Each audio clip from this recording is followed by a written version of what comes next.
গৰু বিহুৰ উপলক্ষে সমগ্ৰ ৰাজ্যত দেখা গৈছে এতিয়া এক উখল মাখল পৰিৱেশ তাৰ সমান্তৰালকে বিশ্বনাথৰ বিহালীটো দেখা গৈছে এতিয়া গৰু বিহু পালন কৰা মই বৰ্তমান উপস্থিত আছো বিহালী ৰাংচালি ব্ৰহ্মপুত্ৰৰ যি জুৰিয়াঘাটত আৰু জুৰিয়াঘাটত এনে ধৰণৰ ৰাংচালিবাসী ৰাইজে গৰু বিহু পালন কৰা দেখা গৈছে পুৱাৰ ভাগতে গৰুৰ গোহালিৰ পৰা তেওঁলোকৰ নিজ গৰুসমূহ লৈ আহিছে নদী বা পুখুৰীলৈ এনে ধৰণৰ লৈ অহা দেখা গৈছে এয়া হৈছে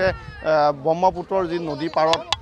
এয়া হৈছে ৰাংচালি যিটো কাছকটা আৰু জুৰিয়াঘাটৰ এটা দৃশ্য আৰু এনে ধৰণৰ স্থানীয় ৰাইজসকলে ঢোল তাল লৈ আৰু এই অঞ্চল এই ঘাটত আচলতে এই পানীৰ ঘাটত আচলতে নদীৰ ঘাটত এনে ধৰণৰ গৰু গা ধোৱা পৰম্পৰা পূৰ্বৰ পৰাই পালন কৰি আহিছে আজি তাৰ সমান্তৰালকে আজিও এনে ধৰণৰ যিহেতু গৰু বিহু আজি গৰু বিহু যিহেতু বহাগ বিহু আজি তাৰিখৰ পৰা আৰম্ভ হৈছে আজি আৰু ইতিমধ্যে মই সামগ্ৰী যিটো পৰিৱেশ আছিল সেই পৰিৱেশটো দেখাব বিচাৰিছোঁ প্ৰথমতে এয়া হৈছে বিশ্বনাথ জিলাৰ বিহালী সমষ্টি কাছকটা ঘাট আৰু জুৰিয়াঘাটৰ যিটো সংগম স্থান আচলতে এইটো হৈছে আৰু এনে ধৰণৰ ঢোল আৰু বাঁহীৰে তালেৰে লৈ আহিছে গৰু গা ধুৱাবলৈ আৰু মই পোনে পোনে বাঁহীৰ মাত শুনাব বিচাৰিছোঁ আজি যিহেতু গৰু বিহুৰ দিনাখন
বহাগৰ যিটো উখল মাখল পৰিৱেশ এনেধৰণে ফুটি উঠিছে নদীৰ পাৰত আৰু ঢোল আৰু তাল লৈ এনেধৰণৰ আচলতে গৰু গা ধোৱাৰ যিটো পৰম্পৰা সমগ্ৰ অসমৰ লগতে বিহালী সমষ্টি জুৰিয়াঘাটত আৰু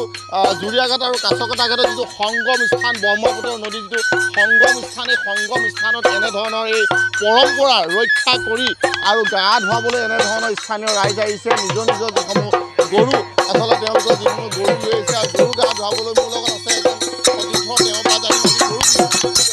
হয় আজি গৰু বিহু সমগ্ৰ অসমতে গৰু বিহু আজি গৰু বিহু চতৰ দুমাহীৰ দিনাখন গৰু বিহু হয় গৰু ঘৰত মাহ হালধি তেল টেঙা সানি মেলি আমি গৰু ব্ৰহ্মপুত্ৰ নদী নৰাবলৈ